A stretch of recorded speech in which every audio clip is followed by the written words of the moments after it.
Hello అండి, అందరికీ నమస్కారం. ఉత్తరాయణం శశిర ఋతువు, మాఘమాసం కృష్ణపక్షం, ద్వితీయ పుబ్బా నక్షత్రం, శుక్రవారం. ఈరోజు చాలా విశేషమైనటువంటి రోజు. పుబ్బా నక్షత్రానికి శుక్రుడు అధిపతి. మరియు ఈరోజు శుక్రవారం కలిసి వచ్చింది, చాలా విశేషమైనటువంటిది. ద్వితీయకి మహావిష్ణువు అధిపతి. ఈరోజు అందరూ కూడా ఓం లక్ష్మీనారాయణాయ నమః అనే నామాన్ని జపించాలి. ఇలా జపించినట్లయితే మనలో ఉన్న కోపం తగ్గిపోతుంది. అలాగే క్షమాగుణం ప్రారంభమవుతుంది. అనుమానం పెనుభూతం అంటూ ఉంటాం కదా, అది కూడా దూరమైపోతుంది. మరియు చేసే పనిలో ఏకాగ్రత పెరుగుతుంది. కాబట్టి చిన్న వయసు వారందరి నుండి కూడా అందరూ ఈరోజు ఈ నామాన్ని జపించాలి. ఈ నామానికి ఈరోజు కలియుగంలో చాలా విశేషమైనటువంటి శక్తి ఉంటుంది. లక్ష్మీ అనుగ్రహం, నారాయణ అనుగ్రహం రెండూ ప్రాప్తిస్తాయి. కాబట్టి అందరూ కూడా మంత్రబలంలో భాగంగా ఈరోజు ఓం లక్ష్మీనారాయణాయ నమః, ఓం లక్ష్మీనారాయణాయ నమః, ఓం లక్ష్మీనారాయణాయ నమః అనే నామాన్ని భక్తి శ్రద్ధలతో జపించాలి. ఈరోజు మంచి మాట. మన జీవితంలో దాన ధర్మాలు చేస్తూ ఉంటాం. అందులో విశేషంగా అన్నిటికైనా శ్రేష్టమైనటువంటి దానం అన్నదానం. మనం ఒకరికి విద్యాదానం చేస్తామనుకోండి, ఆ విద్యతో ఇతరులకి అపకారము చేయొచ్చు, లేదా ఉపకారం కూడా చేయొచ్చు. అయితే అన్నదానం పరమదానం అని చెప్తుంది వేదం. ఎందుకు అనంటే, విద్యాదానం చేశామనుకోండి, అది జ్ఞానానికి ప్రతీకంగా ముందుకు వెళ్తుంది. అది ఎంతైనా తక్కువే. కానీ అన్నదానం కడుపు నిండిపోయిన తర్వాత ఇంకా చాలు అని అంటారు. ఈ చాలు అనేది భోజనాన్ని మాత్రమే. కడుపు నిండిపోయిన తర్వాత అతనికి ఎంతైనా పెట్టు, ఇక నాకొద్దు, చాలు, కడుపు నిండిపోయింది అంటాడు. అంటే తృప్తి చెందుతుంది.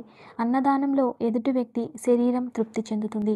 జీవితం అంటే ఒకరికి తృప్తి చెందని దానం. మనం ఏది ఇచ్చినా కూడా అతను అసంతృప్తితోనే ఉంటాడు. బంగారం ఇవ్వండి, ఇంకొంచెం ఎక్కువ ఇస్తారేమో అనుకుంటాడు. డబ్బులు ఇవ్వండి, ఇంకొంచెం ఇస్తారేమో అనుకుంటారు. కానీ అన్నదానం మాత్రం నాకు చాలు అంటుందట. అన్నదానం అనేది శరీరం, ఆత్మ మరియు శరీరానికి ప్రాణశక్తికి దాతగా ఉంటుంది అన్నదానం. అందుకే అన్నదానం అన్ని దానాలలో కల్లా పరమదానం అన్నారు. దారిలో ఎవరైనా కనబడుతూ ఉంటుంటారు కదా, వాళ్ళకి డబ్బులు అటువంటివి ఇచ్చామనుకోండి, వాళ్ళు ఆ డబ్బుల్ని తీసుకెళ్ళి వేరే ఇంకేదైనా చేయకూడని పనులు చేశారనుకోండి, దానికి కారణం మనం కూడా అవుతాం. ఒకసారి ఒక మహారాక్షసుడు విష్ణువుని ఎంత ఆరాధించినా కూడా ఆ రాక్షసుడికి వరాలిస్తే ఆపదలు జరుగుతాయి అని విష్ణుదేవుడు కరుణించలేదట. తదుపరి ఎవరో తెలియజేస్తారు, విష్ణువుని మోక్షకాలంలోనే విష్ణు ప్రత్యక్షమై శాశ్వత మోక్షాన్ని ఇస్తాడు, కానీ అదే శివుణ్ణి ఆరాధన చేసినట్లయితే మీకు వరాలు ఇచ్చేస్తాడు అని ఋషిగారు తెలియజేస్తే, దాని ప్రకారంగా కూర్చొని శివధ్యానం చేస్తాడు. కఠోరమైన తపస్సుని ఆచరించిన తర్వాత శివుడు మెచ్చుకుని వాళ్ళు అడిగిన వరాలను ఇచ్చేస్తాడట ఆ రాక్షసుడికి.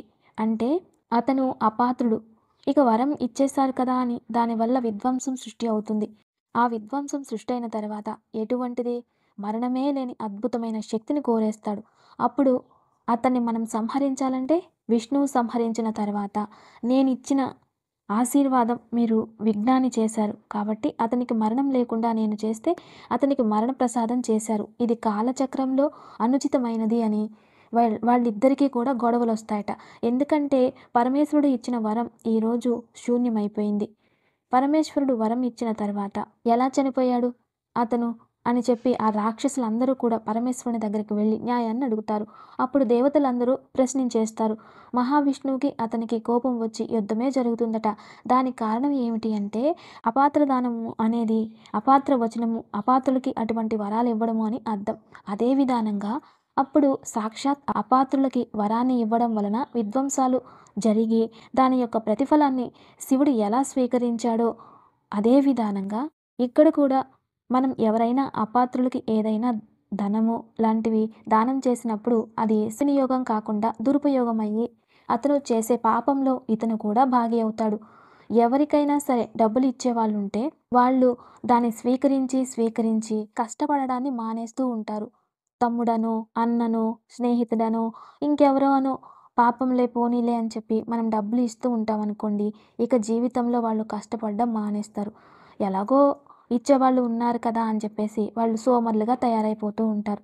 జీవితాన్ని నిర్లక్ష్యం చేసుకుంటారు. ఎప్పుడైతే అన్న, తమ్ముళ్ళు లేదా గురువులు ఇలా అనుకోకుండా అయిపోయిందనుకోండి, ఆ జీవితాన్ని మీరే చెడగొట్టినట్లు అయిపోతారు. ఆ కర్మఫలం మీకు కూడా అందుతుంది. అందుకే సపాత్ర దానం అన్నారు. అపాత్రులకి ఏ కారణానికి కూడా అంటే అయోగ్యులకి అనగా అర్హత లేని వారికి మీరు ఏ దానం చేసినా అది పాపం కానీ, ఎవరికి అన్నదానం చేసినా దాని వలన పుణ్యఫలమే ప్రాప్తిస్తుంది. అందుకే అది పరమదానం అయ్యింది. అది వెనుక జన్మలో ఎంతో పాపం చేసి ఈ జన్మలో నీళ్లు, ఆహారం లేకుండా ఉండే అంత కర్మ ఉన్న అతనికి అన్నదానం చేసినా కూడా దానివల్ల మీకు ఎటువంటి పాపము రాదు. వస్తే ఒకవేళ ఒక పూట ఉపవాసం ఉండొచ్చు మీరు. అంతే. అంతేగాని పాపమైతే రాదు. పుణ్యమే వస్తుంది. అదే వెనుక జన్మలో పాపాల వలన ఈ జన్మలో అతనికి డబ్బు అనేది లేకుండా పరమ దారిద్ర్యాన్ని అనుభవిస్తూ ఉన్నట్లయితే అతన్ని తీసుకెళ్ళి మీరు కాస్త డబ్బు సహాయం చేశారనుకోండి, ఆ కర్మ అతను వెళ్ళి అనుచిత పనులు చేశారనుకోండి, మళ్ళీ ఆ పాపం మీ దగ్గరికే వస్తుంది. అందుకే అన్నదానం పరమదానం అన్నారు కానీ వేరే దానాన్ని కాదు. అన్నదానాలు చెయ్యండి. ఏదైనా పుట్టినరోజు వచ్చినప్పుడు, లేదా ఏదైనా శుభకార్యాలు వచ్చినప్పుడు, లేదు అంటే ఎప్పుడైనా సరే అన్నదానం శ్రేష్ఠదానం కాబట్టి మీకు చేయాలనిపించినప్పుడు అన్నదానాన్ని మించింది మరొకటి ఉండదు. వాటిని ఆచరిస్తూ ఉండండి. ఇంత బాధల్లో జనాలున్నారు. కానీ కొందరైతే ఇళ్లల్లో అహంకారం ఎక్కువైపోయి అన్నాన్ని పొద్దున్నే తీసుకెళ్ళి డస్ట్‌బిన్‌లో పడేస్తున్నారు. కానీ అన్నం ఎంత పవిత్రమో, అన్నం కోసమే ప్రపంచంలో ఎన్నో యుద్ధాలు జరిగాయట. కాబట్టి అన్నాన్ని గౌరవించండి, ఆహారాన్ని గౌరవించండి, వృధా వ్యర్థం చేయకండి. ఆకలితో ఉన్న వాళ్ళకి అన్నం పెట్టండి.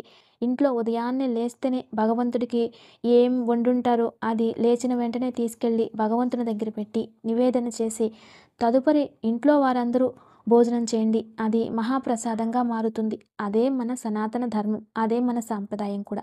కాబట్టి అందరూ దీన్ని పాటించండి. ఇండ్లల్లో ఎప్పుడు కూడా దుర్భిక్ష అనేది రాదు ఇలా చేయడం వలన. ఏ దాంట్లోనూ మీకు కొరత రాదు. ధర్మం కోసం మీరు ఇతరులకి భోజనం పెట్టకపోయినా భగవంతుడికి ఒక్క టీ స్పూన్ అంత నైవేద్యం పెట్టినా చాలు. అదే మహాదానం అవుతుంది. భగవంతుడికి అన్నదానం చేసిన పుణ్యం దానికన్నా సపాత్రులు ఎవరున్నారు చెప్పండి. భగవంతుడికి భోజనం పెట్టామంటే ఇంకెంత పుణ్యం వస్తుందో కదా. కాబట్టి భగవంతునికి ప్రతిరోజు అంత భోజనం పెట్టండి. ఆ పుణ్యఫలంతో మీ పాపాలు కాస్త తగ్గించుకొని జీవితంలో అభివృద్ధి చెందుతారు అనేది ఈరోజు మంచి మాట. ఇక ఈరోజు తారాబలం.